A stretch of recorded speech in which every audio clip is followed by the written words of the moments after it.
Good morning, everybody, and welcome to the 13th Annual Wild Wisconsin Winter Web Conference. I'm Jamie Machik with the Wisconsin Valley Library Service, and I am moderating the internal communications track today.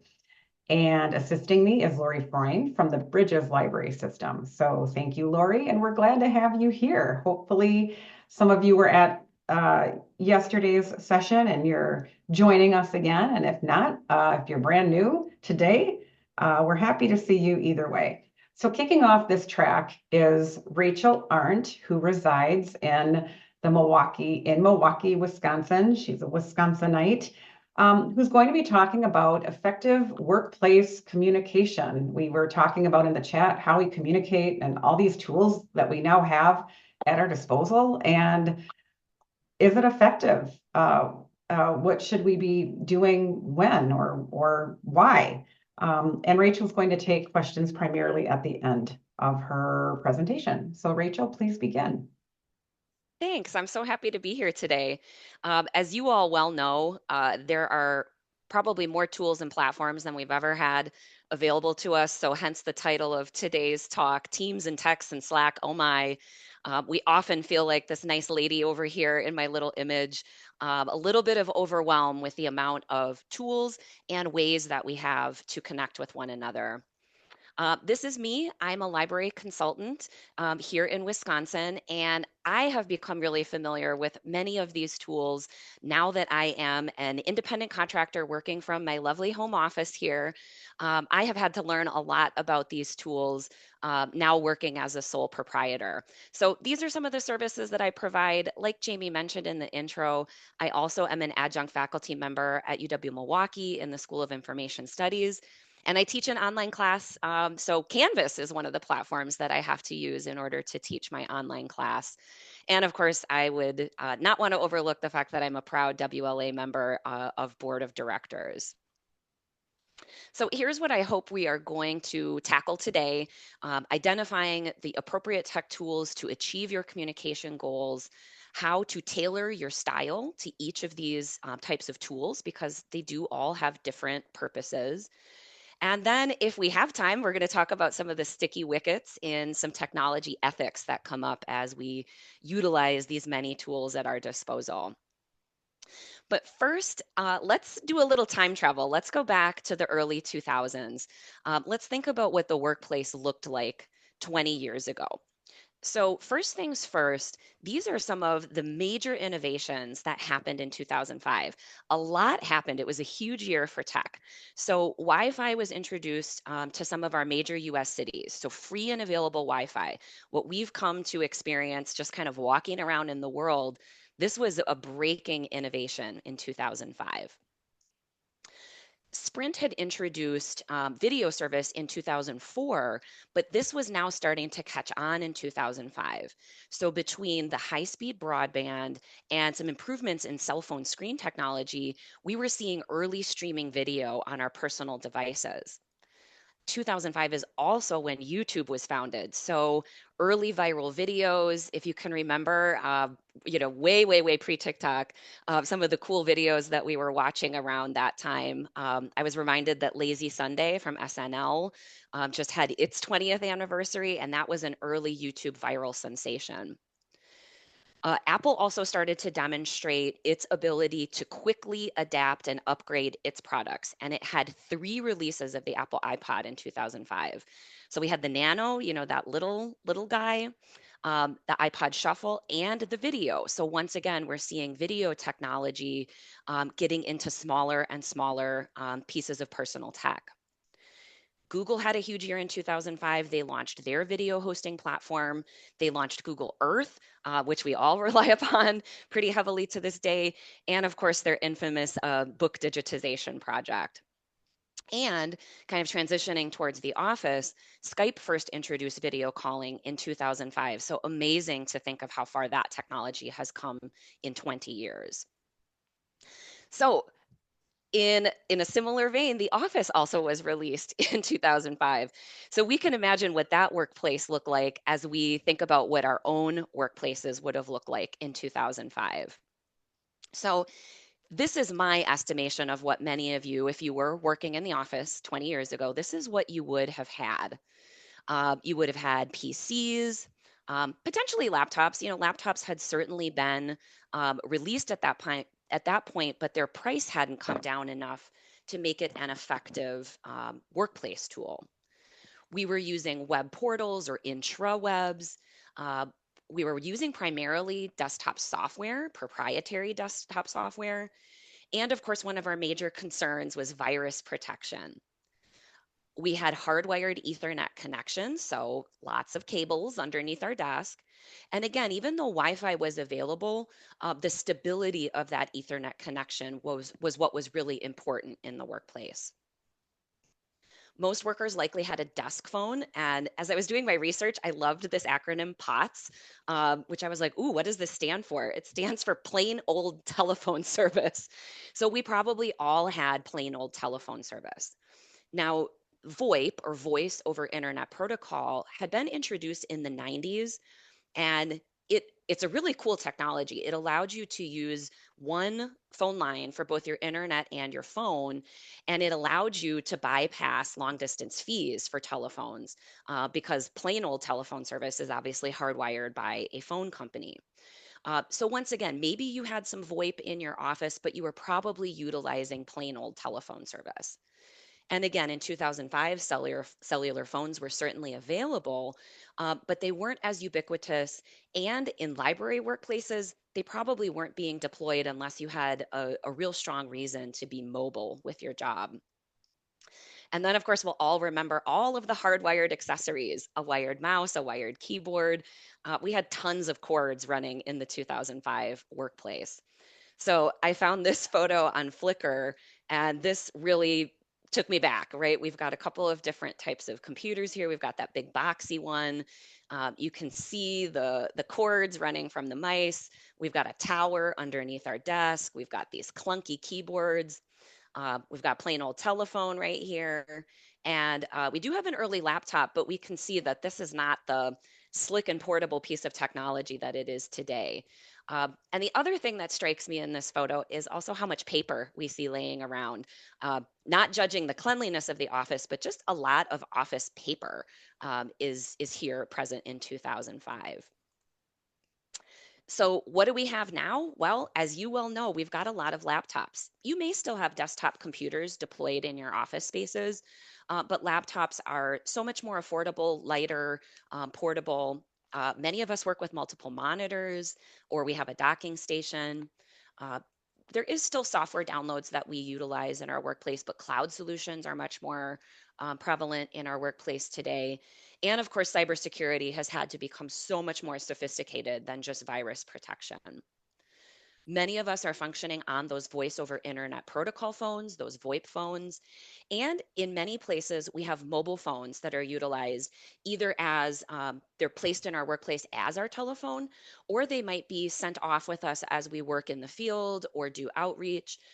And we may also be leveraging our own personal mobile phones in our workplace technology. We see equipment that has smart features or high efficiency features. So think about your printer that alerts you when it's low on ink or shuts down and goes into sleep mode when you're not utilizing it. We also have Wi-Fi, mostly prevalent in our buildings. So you probably have a public Wi-Fi and a staff Wi-Fi. And we also have Wi-Fi and Bluetooth enabled accessories. So we've reduced some of those cords. I mean, I'm using my little Bluetooth enabled mouse here today. And given the prevalence of Wi Fi and virtual private networks, remote work is possible. Work away from your desk. You might grab your laptop and go work in a quiet corner of the library instead of maybe your busy staff workroom. So we have a lot more flexibility with all these pieces of technology in our office place right now. So, moving into what we're learning about here, let's start dividing up our tech tools by the right tool for the right task. And when we want to think about the right tool for the right task, we really need to ask ourselves first, what's the goal? And these are just a couple of examples of the goals that we might have in our workplace, but we're often trying to find ways to connect with our colleagues and peers. Uh, we work in a field in which collaboration is really important to our success. So we may be working on project teams within departments, teams at the system level or the state level. And of course, all of these things are driving us to be productive. That's the whole point of being at work, is getting our jobs done. And we're information professionals. So of course, we're managing internal knowledge and knowledge on behalf of our patrons. And all of this reduces down to project or program management. So these are really big overarching goals. And of course, there's probably 1,000 more that we could list here today. But these are representative of some of the tools that we have available to us. So of course we have, as we talked about it in the early warm up, we were talking about how email is now an old technology. That's fascinating to me. But we've got email and office equipment. We have phones and chat features, text features.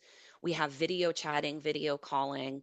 We of course have our computers and laptops and hundreds, maybe thousands of apps at our disposal.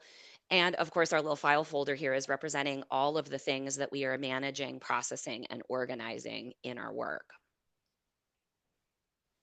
So we'll start today by talking about collaborative tools. I'm not going to spend a lot of time talking about the brand names or the proprietary, but to give you an example of the types of tools that I'm talking about today, these are things like Teams, Slack, the Google Suite, these collaborative tools where multiple people can view things at the same time, work together, and potentially message one another and or video chat with one another. So, collaborative tools are best for things that must be shared. So, shared calendars, workflows, and timelines. Collaborative tools open up a vast array of communication channels for us. Collaborative tools help us make decisions, and that includes kind of that feedback and follow up loop that we're often in collaborative projects.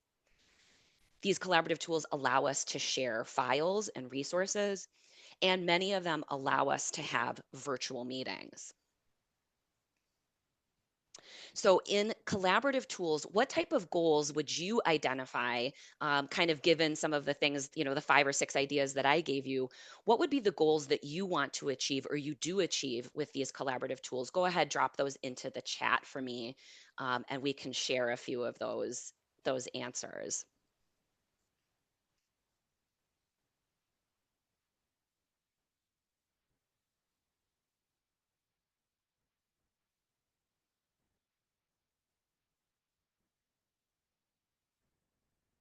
Okay, I'm seeing quick, timely answers.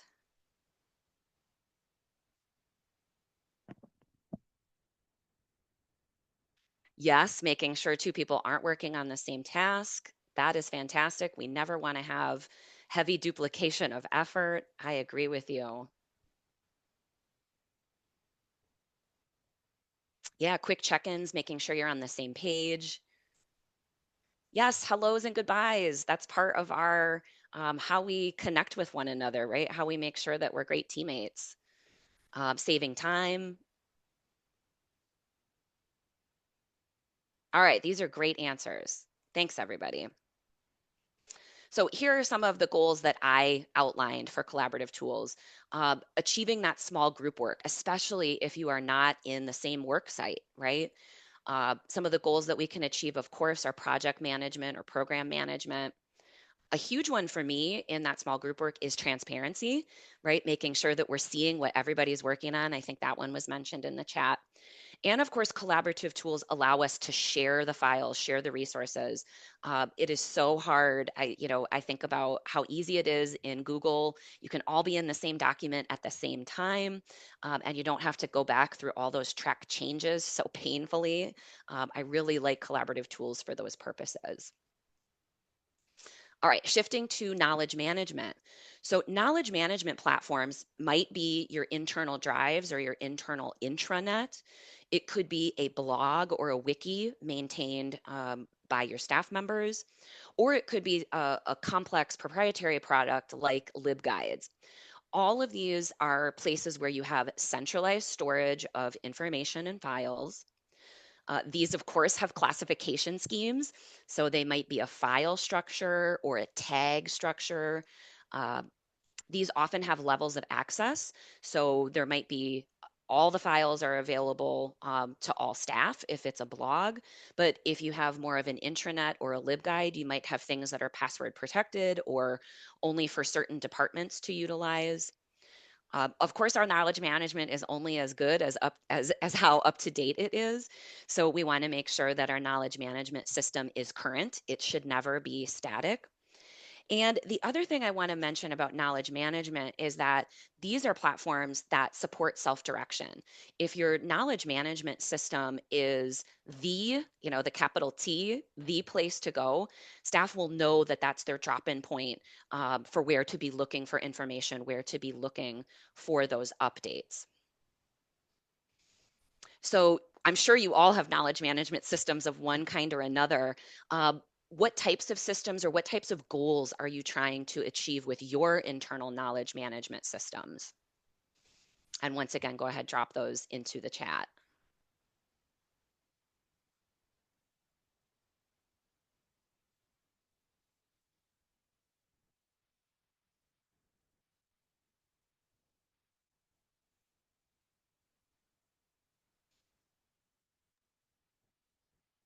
Oh, Wendy says we have too many trying to consolidate. Yeah, I feel you on that. Easy access. Yes, make it easy. Nobody wants their work to be harder. Section staff manuals. Yes. Yeah, yeah, yeah. We want to achieve that policy and procedure stuff.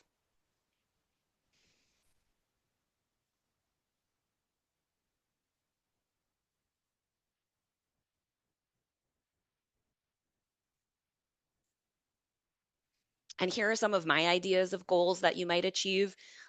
This sort of takes the place of that bulletin board. So it creates a virtual bulletin board instead of a physical one. Of course, documentation. So forms, reports, policy, procedure. Like I mentioned, achieving that self-direction, having people be able to self-serve and find the things that they need. And of course, knowledge management is that file storage. So whether it's that intranet or your libguides, it is the place where these files reside. Now, all important workplace connection, right? This is a really important part of how we get our work done. And what was funny to me as I started kind of organizing my thoughts for this presentation, phone messaging, meetings, and email feel like we mentioned, the old-fashioned ways of getting work done. But these are really the ways that we have direct and immediate connections with our colleagues, peers, and coworkers. So picking up the phone, even if you leave a voicemail, you have an immediate connection to a person on the other end. There's also a level of intentionality with these types of connections. Almost nobody writes an email by accident or dials a phone by accident. Now there are, pocket dials for sure, but we have something, we have a thought, a question, an idea, and we are intentionally reaching out to somebody through these forms of connection. And in kind of in a parallel, we want to make sure that when we're making these connections, we are working actively rather than passively. We've all had kind of those connection spirals where you send an email and then I send an email. We do the thank you, you're welcome spiral.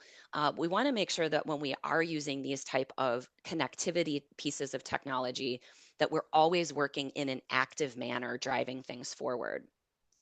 And the other thing that struck me about phone, instant messaging, meetings, and email is that these are often what we might describe as information of record. Uh, this is how we say, like, we met on this day. I called Susie and we talked about this.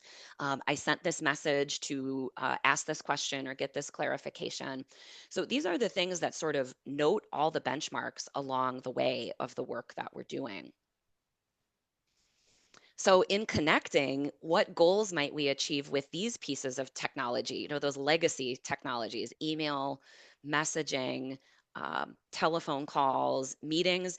And I would say meetings, whether they're face-to-face or virtual, they're pretty much interchangeable at this point in all of our workplaces.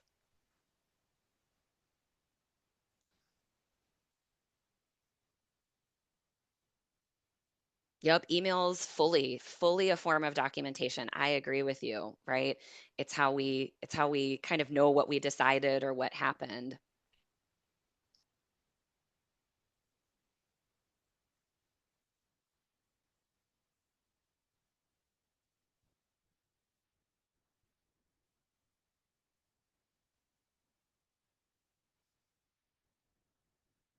I think also that these types of connections are how we kind of maintain what our workplace culture is. Are we a culture of courtesy? Are we a culture of friendliness? Do we have a lot of team spirit? All of these ways that we connect with one another sort of tell us what the culture is on our team. Um, Meetings get a bad rap, but we brainstorm much better in person. Oh, let me tell you, as a consultant, uh, meetings in person versus virtual brainstorming sessions, the energy is just completely different no matter how much you bring to the table. All the tips and tricks virtually, it's still tough to get people to brainstorm virtually. So here are some of my ideas. Connecting keeps us accountable to one another, right? If someone gives you a phone call and you never respond, are you really being accountable to your team? Of course, the goal of connection is whether one-on-one or in groups, that person-to-person connection. So we get to know one another and we get a feel for one another.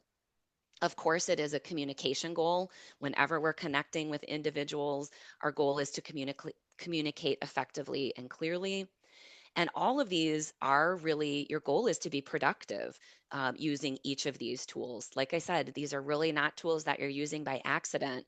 So we want to achieve that high level goal of productivity. So now let's talk about how we adapt our communication style to each of these tools because we're going to use them differently. So, going back to our concept of collaborative tools, how can we best use them? So, again, we're talking about those kind of Slack, Teams, Google Suite.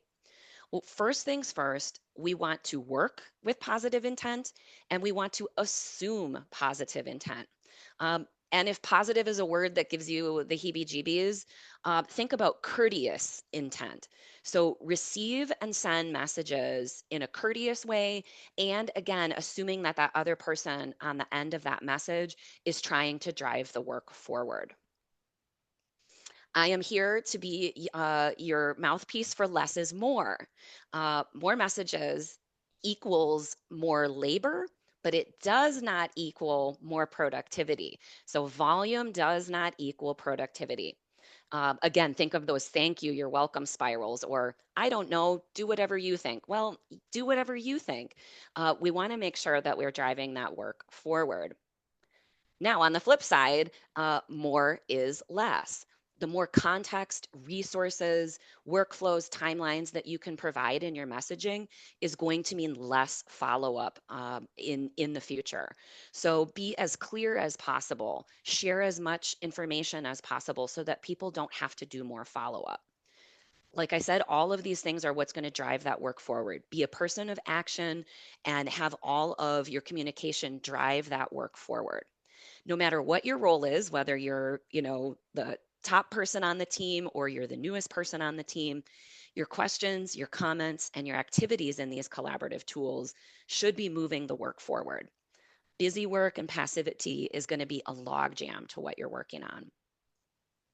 And then because these collaborative tools have so many bells and whistles to them, connect directly instead of increasing that message load. So have a quick huddle, pick up the phone, do a quick chat, break off into an IM so that you can collaborate. Depending on your tools, this might mean, you walk down the hallway and you have a little one-on-one face-to-face, but uh, work outside of the tool if you find that you're kind of getting into those communication spirals. All right, how can we best use our knowledge management systems? So again, these are the areas in which these might be on the staff side, or they might face outward, but these are your blogs, intranets, libguides, wikis. So first things first, limit your editors. The more people that have access to load content in, the more content that there will be. So be judicious with who has permission to do that editing. Now, on the flip side, this is one area that we want to have some duplication of effort. staff changes happen, people go on vacation, people get sick. So don't let your knowledge management system come to a screeching halt. So make sure that there are some responsibilities that are divided and duplicated so that your knowledge management system stays up to date. And of course, be systematic about that. Depending on what your goal is, so a staff blog might get updated daily or weekly, but your LibGuides might get updated maybe monthly or as needed. Your policy and procedure might be updated annually. But think about that systematic update so that things not only stay up to date, but there's a predictable flow of information, new information coming in. As we know with our own catalogs, discovery is key, right? The tool's only as good as what you can find in it. So we are information professionals after all. So no matter what you're using, whether it's the tags, a file or a folder system, whatever that looks like, make sure that it is understood and that you keep your style and formatting consistent. So those limited editors should have a style guide for how they pull this knowledge management system together. And of course, if we do all of this right, like I said, this supports staff self-direction. If you're in a leadership role, you want to keep pointing to this tool as the source of information. And if you're not in a leadership role, make sure that you're checking your knowledge management system when you have questions. Don't be afraid to ask questions, but certainly make sure that it's a place that you're checking if you're looking for forms, policy, procedure, new updates, etc. So you have to use the tool in order for it to be useful. Okay, now we're going to go into a little series about all these different types of connections because they certainly are different from one another. So we're going to start by talking about how we might connect using the phone. Remember that the phone is something that is truly immediate, and you want to use it when you need clarity, action, a quick a decision needs to be made. Um, and even in your collaborative tools, there might be opportunities, like I said, to have that quick video chat with one another. You can kind of think of that as interchangeable to those phone calls. Uh, it is great, like I said, for these immediate responses. The phone is also wonderful for things that are low stakes decisions, or you just have a quick question. Imagine if we all saved ourselves the email of, hey, where did you say the file was again? Or what room is the meeting going to be held in? Picking up the phone can be such a fast way to not have someone have to go into their email platform and respond. And again, these are all things that require a little bit of immediacy. The other thing that I want to talk to you about is phone trees. Are you old enough to remember phone trees? These were something that were common to me in my youth sports background. We had a phone tree at my little K through 8 Catholic school, and it is in an organization kind of like an organization tree, and it breaks down who calls whom when information needs to be shared immediately. So think of that snow day type of information. But phone trees really are still a very effective tool that we can utilize when we need to disseminate sort of that all staff information or all team, all hands information. So they're great in emergencies, but they're also great for when breaking news is happening or big information happens. It's also a way to ensure that everybody in your organization is contacted when those consequential pieces of information are going out.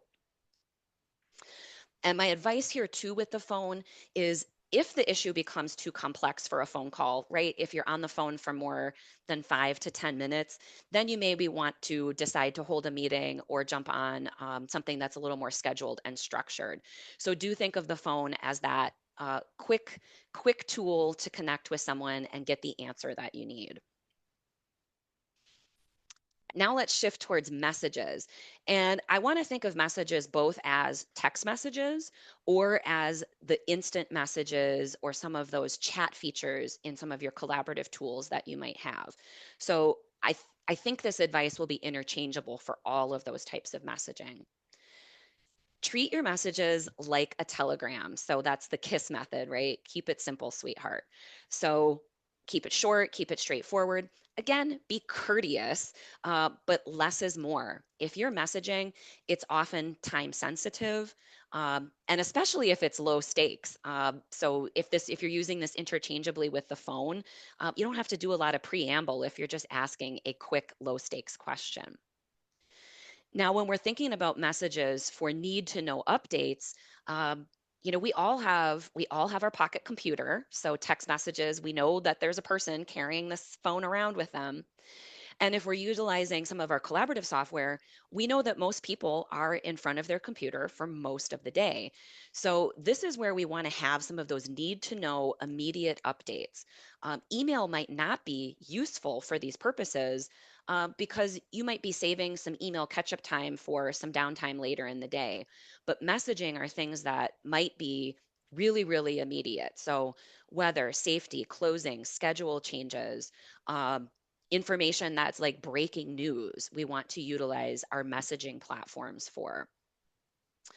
Um, we also want to think too about our messages as to whether or not they need to be a work related record. I often think of messages as things that are immediate bubbles that pop up in front of us and then poof, they sort of disappear. So, as you think about the work that you're doing in messaging, you may need to move things into other platforms if they need to become a item or information of record. So you might have some chat messaging going back and forth in your platform that maybe then there's a follow-up email for that says, hey, per our messaging this afternoon, it looks like we decided to do blank, and the meeting that we'll do that in is going to happen on such and such day. Here is the meeting invite. So, as decisions get made in these messaging platforms, think about how you'll move them to other information of record, so that you have something that you can search much more easily than instant messages. Then, of course, we've got video connection. We're doing that today. And this might be in that one on one format, person to person, or small groups. My best advice that I can give you for having successful video connections is establish a format. And that format may be incredibly formal, it might be informal, but these are kind of the practices and cultures of your organization. So, what is your etiquette? Do you all have cameras on, or does the speaker only have cameras on? Do you blur your background or not? Do you wear headphones? Do you have an agenda? Is there a team leader? At this point, we're not going to get away from video meetings, whether we like them or not. But the more structured we can make these, obviously, the more productive they're going to be. So going back to that concept of intentionality, just like in-person meetings, sometimes we have video meetings that could have been in email. So make sure that there's a purpose behind your connection by video, whether it's making a decision, collaborating and working together on a project. What's the purpose of that video meeting, and are you able to achieve it? And your format will help you determine whether or not you're able to do that. And then, of course, this conference is a great example of how we do engagement through our video meetings. You can't treat them like an in-person meeting. They are very different. You really have to work hard at engagement in your video meetings.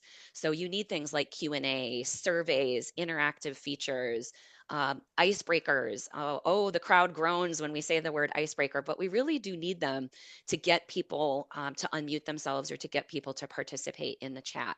So we want to make sure that we have intentional engagement within these meetings so that people do feel that sense of connection within their teams. Now let's talk about email. This is going to be my most controversial topic today. Um, Email, if you're probably asking yourself, like, well, why should we use email? We have all these other tools, but email is a developed technology. Email is very stable. It works across a lot of platforms. We all have it. Um, for many of us, it represents a digital identity and a virtual location. It tells people outside of your organization that you have a job that is legitimate and they can reach you at this certain place. Um, so it is a really structured and, like I mentioned before, essentially a legacy communication practice at this point. But what I want to caution you about email that you really need to take care of is that email feels like the work, but it is not the work. Email is not a to-do list, and email is not a productivity tool. It is a communication tool. So checking your email should be on your to-do list, but unread email is just unread email. The email itself and checking it all, looking at it all and have it all be read or filed, that's not necessarily productivity. So I recommend having a system, but don't get hung up on it. Don't spend too much time on it. Just allow it to direct your activities for the day. And the other ways that we kind of get in our own way with email is when we're sending multiple repetitive messages, when we have lots of all group, all team, big distribution emails, when we have super long threads, because we know that we're all dealing with a high level of inbox volume. When I was researching for this presentation, I read a stat that said 45% of us, or 45% of our email is just spam or ads or coupons.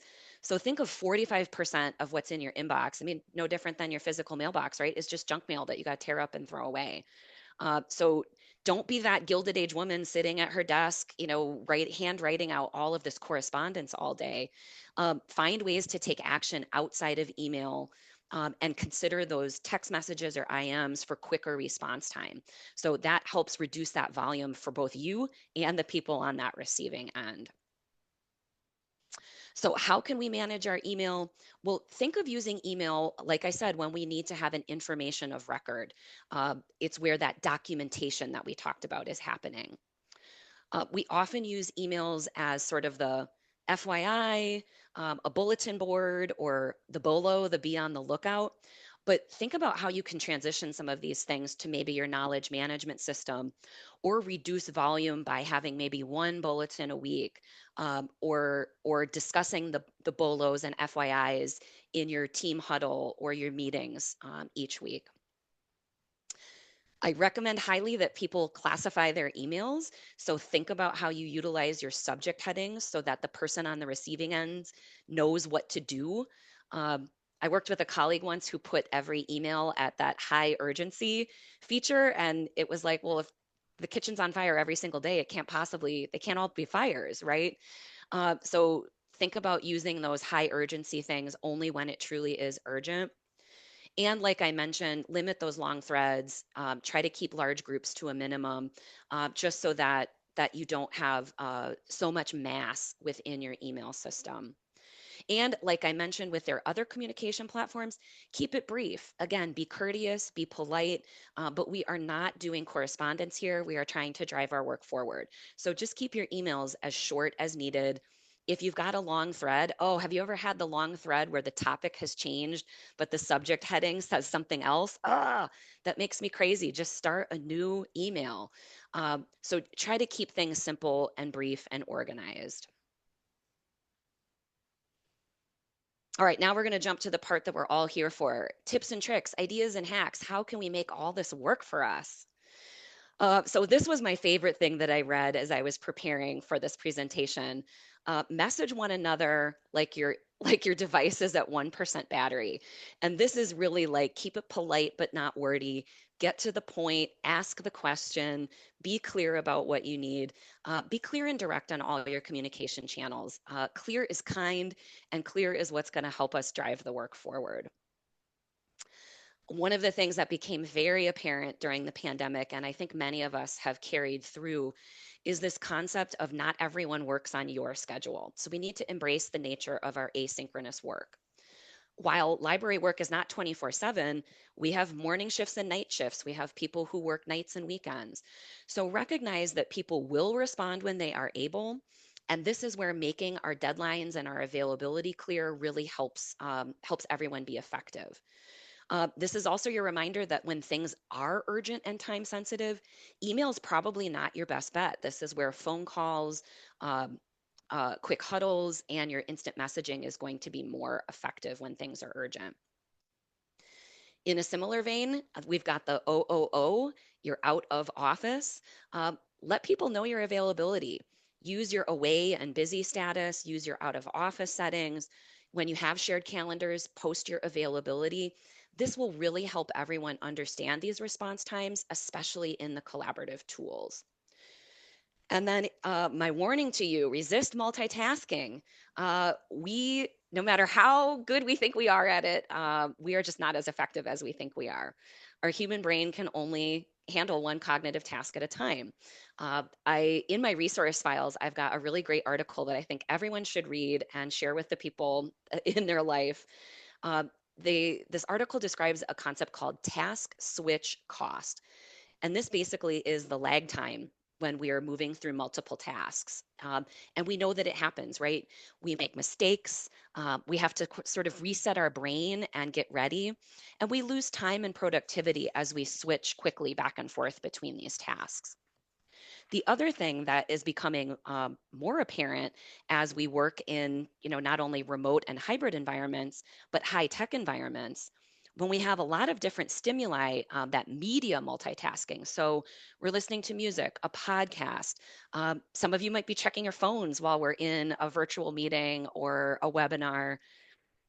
Studies showed that heavy multitaskers performed worse on their memory tests in both the short term and the long term when they're doing that media multitasking. So, even though it feels really easy to do so because we've got all these little devices and apps around us, we want to resist that multitasking whenever we can so that we can be present and productive. I also can't recommend enough keeping your contacts organized, especially if you're someone who's leveraging maybe your own mobile phone for your workplace. Keep your personal and professional separate. And if you have to do that in a platform, find a way to differentiate your contacts. So this might be my adult kid. They have emojis in all their friends' contacts, so they know that if there's a kitty cat or a plant or whatever, that's a person that they can text at all times or whatever. And if it's not, they do a double check to make sure that that's the right person that they want to send a message to. I have a friend who's a private contractor. She puts all of her contacts in her client contacts in all caps. So her cell phone won't confuse it if she's, sending a text to friends. And, who amongst us doesn't have 47 Johns in our email or in our phones? So anything in all caps, she knows like that's a client. That's not somebody that should be in the group email. Um, I put all the work contacts in my phone. I utilize their organization name as part of their last name. So, it might say public library aren't as their last name, and then it groups them all together in my contact list. So there's lots of tips and tricks, but I really recommend keeping them organized so that you don't mix and match your personal and professional. Always check the links. So if you're sending things through collaborative software, if you are sending something by email, make sure that your link is working, and make sure that someone knows that the link is live. It still amazes me that people will see that underlined hyperlink and not recognize that it is the link. So sometimes you do have to say, click here. When writing your emails, I always recommend write the message first. That will help you clarify that message, clarify your subject heading, then put the person's name in or the group's name in, because then you will have done all your double checking. You'll have made sure your attachment is there. You'll have checked your link. If you do the senders last, you're going to be much more less likely to make a mistake. And then, of course, my final tip is settings are your friend. This is where you can set your out of office message, your signature, which allows you to maybe tell your availability or other ways people can reach you.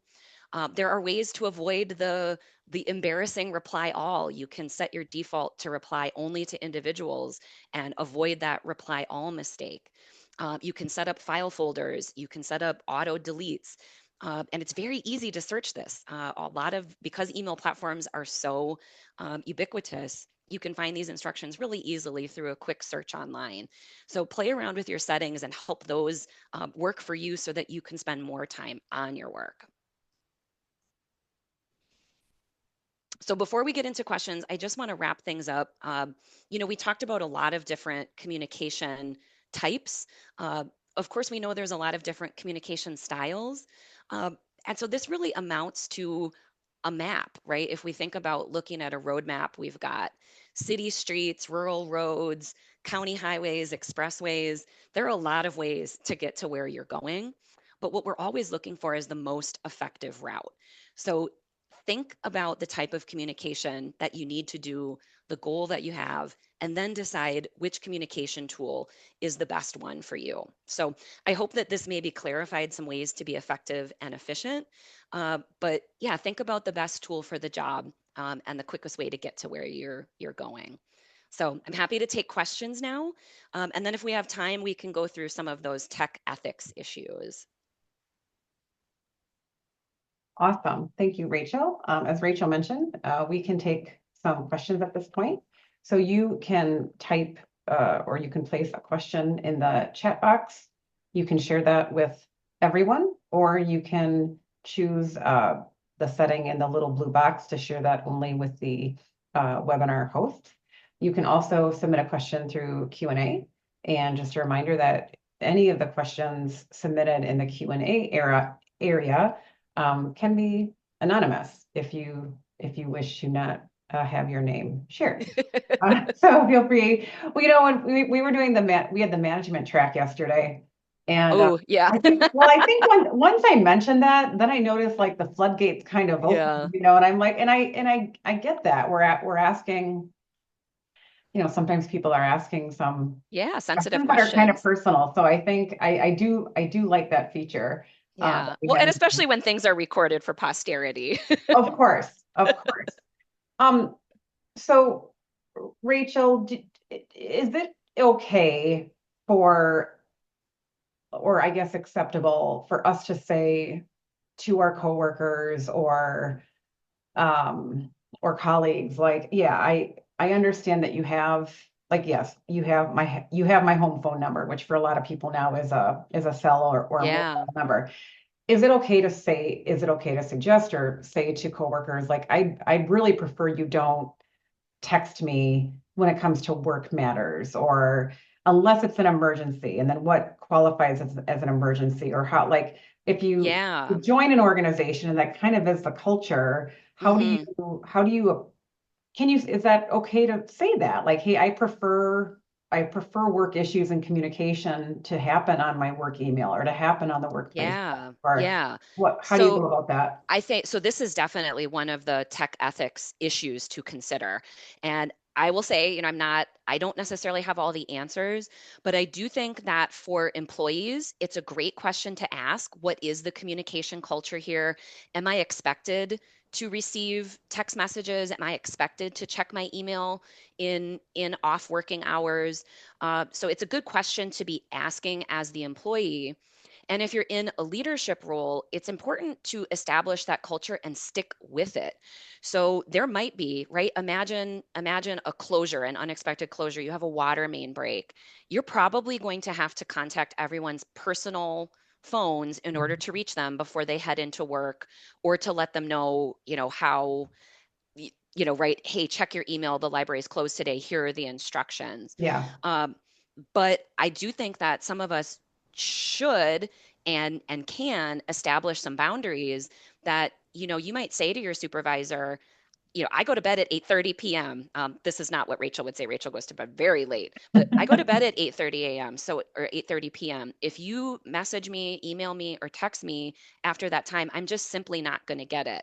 Now, if that becomes an issue, that's more of an interpersonal management issue. Yeah.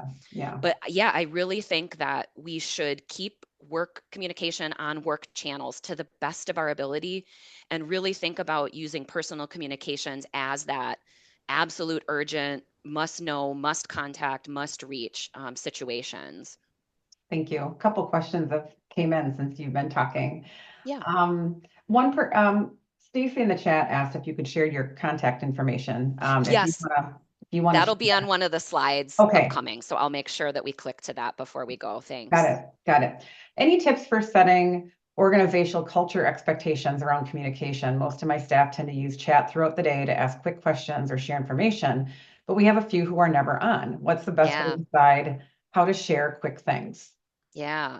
So as culture is very difficult to establish, right? So it will be an ongoing process to coach those individuals through those expectations. And again, what I'll say is there's not a right or a wrong. There is what works best in your organization. So in this example, if 80 to 90% of the employees are in chat or IM throughout the day, the other 10 to 20% will have to find a way to get on board with that. So, in a way, it is a performance management issue. So, this is me putting my former manager and administrative hat on.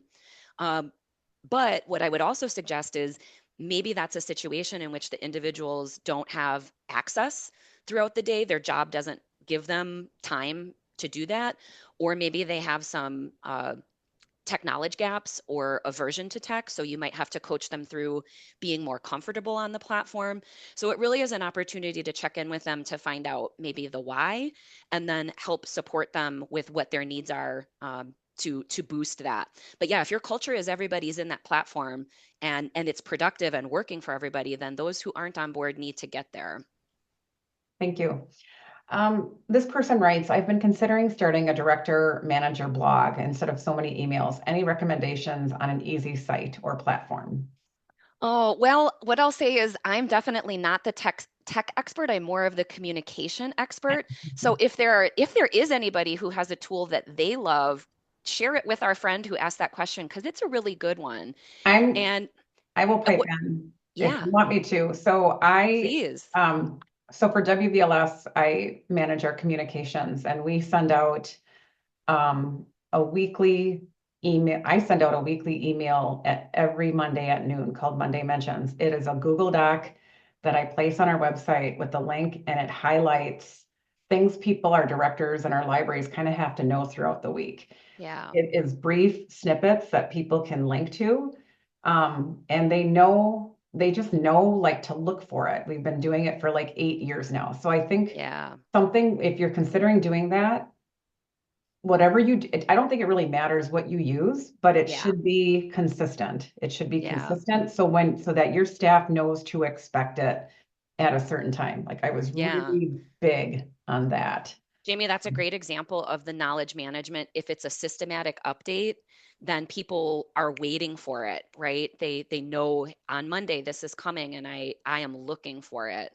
Yeah, Um, and I also set guidelines with it. So there are certain things that we don't put in it. There are certain things we do put in it. And I'm not going to say yeah. if any of you are interested in learning more about this, reach out to me, and Yeah, I'm that's a happy to great share it. idea. It's also I can direct it. I'll just share the link on our website too. And this is Another also, I just want to give one quick yeah warning too with that return on investment. Just because a tool is flashy doesn't mean that it's going to be successful for you. I know we all have limited budgets. We can't always afford cutting edge tech tools. So your tool, like you said, Jamie, might just be an email with a link to a Google Doc. That is not flashy. It is not that's all it expensive, but it's is. really effective. And So, there's no so graphics in it. From the beginning, I was like, I do not want foo-foo-y graphics. This does not yeah, need to yeah. look pretty. It just needs information. Yeah, so a spreadsheet might work just fine. It might. It Yeah. might. Another question, how can an organization build accountability or a culture of communication using certain tools? Well, structure is really important. So, no different than finding the right tool for the right job. You want to establish, like I said, that format or that style guide. How do we use this tool? What are the markers of success? And the other thing that's challenging is it may develop over time. Think of all the times in your work history in which a new piece of software, a new app, a new platform has been introduced to you, and you feel so clueless at the beginning, no matter how excited you might be about using this new tool, but your practices might develop over time. And so this is where those team check-ins are really important. So where, 6 months into using a tool or 6 months into a team project, you might have that feedback that says, we're not using this platform to the best of its ability. Here are two things that I want to see from us before the next quarter or before the next check-in. So it really is active management of the tools that you have available within these platforms and having that 365 or the 360 feedback, right? What's working for you? What's not working for you? Are we using this feature? Are we not using this feature? What could we be doing better? So if you have a culture of feedback, you're going to be able to adapt much more easily. So in the end, we have all this technology, and in reality, it's this communication and feedback loop that we Yes. really need to have with one another. Yes, I just put in the chat another link. So we started as a system, we started an email subject guideline because our directors were saying we need better indication from all of you. When do we need to respond? When is it information? What stuff can we kind of, not that they are ignoring stuff, but what is urgent where you need a response? So we set up a four coded email information. You can read it. I put it in the chat. We just launched this in November, and we're using it as a staff and with each other, and we're open to changing it as we see fit. But this was something our directors Yeah, asked. So again, I think it's setting up some kind of standard. It's being consistent. It's making sure all of your staff do it. Like we all have to do this right. in order for it to work. As a staff, we also do things like action item. We will do that in an email. If I send an email to our director and I need a response or I need something looked at, I will put action item, and that indicates to her that she needs to respond or get back to me with something. Another Yeah. question, any tips on how to get your staff on board with using your communication tools and using them in an appropriate way? Yeah, this goes back to the follow up and feedback. So, if you're in that management role or supervisory role, no different than how you supervise folks working on desk or working in the workrooms, you are doing the check ins, you're spot checking, you are following up and communicating. I can think of a really low stakes way of doing this, might just be, maybe you're watching one of those IM loops happen where they're sort of spiraling around. You might jump in as a supervisor and say like, hey, it sounds like we need to have a meeting about this. Let's take this offline and let's connect in person, or let's connect through a video chat. So not only modeling how you want the product to work, but jumping in and redirecting when you're seeing things go sideways. Of course, if we're seeing things that are not work related or not work appropriate, then we really want to jump in and cut that Yes. off. No different than any other behaviors that we would want to curb in the workplace. But I really think helping people direct, because sometimes we just get into these communication spirals and we just need somebody else to say, hey, if Hey, we just talk about this on the phone, we can get this figured out. yes. Or if we redirect this way, we can get this figured out. We have like 3 minutes left. Do you want to cover Sure. these last points, Rachel? Yeah, so I already touched on a couple of these, the return on investment, kind of the boundaries and when and how our personal devices used. Biggest thing I can tell you in your tech ethics is policy, procedure, best practices, all of those are going to serve you really, really well. Two things that I want to make sure that I mention here is that with all these platforms, of course, we have to think about kind of our documentation and open records laws. So as business decisions get made, make sure that those decisions are recorded in those information of records types of platforms. Um, and make sure that if you're managing, especially if you're managing projects with people outside of your organization, so let's say you're using Slack to manage a grant project, make sure that you capture the records before that platform or that collaboration goes away. So make sure that all that productivity that you managed isn't lost to the sands of time and technology. Um, of course, we have to take cybersecurity into account, and most of us are not deciders on how cybersecurity happens. But what I can recommend is that you stay up to date on cybersecurity best practices. Many of you, through your municipalities or through your systems, are going to have some of those online training courses. I can't tell you enough how seriously you should take that, because ransomware attacks can cripple your organization. Even just thinking as an individual, if your laptop or your device is having to go to rest for a couple of days, all that lost productivity really is unfortunate. So do take your cybersecurity issues really, really seriously. And this is where we kind of get into, as cybersecurity advances, a lot of us are moving towards dual factor authentication. I have dual factor authentication through my work at UWM, and this is often where our personal devices have to be leveraged. So imagine a situation in which I need to log in to Canvas from wherever I am. I need my personal phone and my app on that personal phone in order to do my job. Now, UWM has not provided me with a cell phone, and nor should they. I'm an adjunct instructor.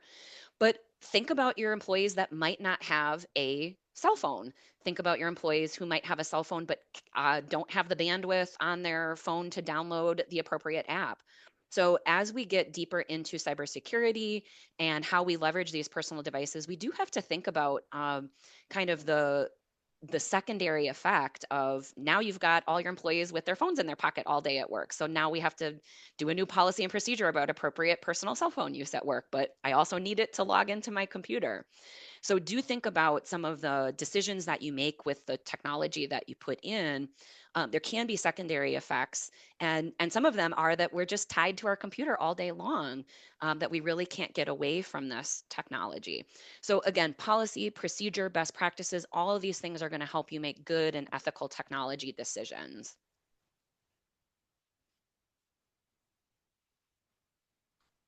Oh, you're muted, Jamie. Thank you. Thank you, Rachel, for all of this information and for kicking off this internal communications track today with us. As I mentioned in the chat, the recording and the slides will be available by Monday. We will have a survey pop up on your screen. Please take that and participate in that. Coming up next at 10:30, we have Brandy Cummings, who will be talking about crucial communications. If you haven't registered for that, you still can. And hopefully I will see some of you at that presentation. If not, have a great day, rest of your day. And so long. Thanks. Bye. Bye.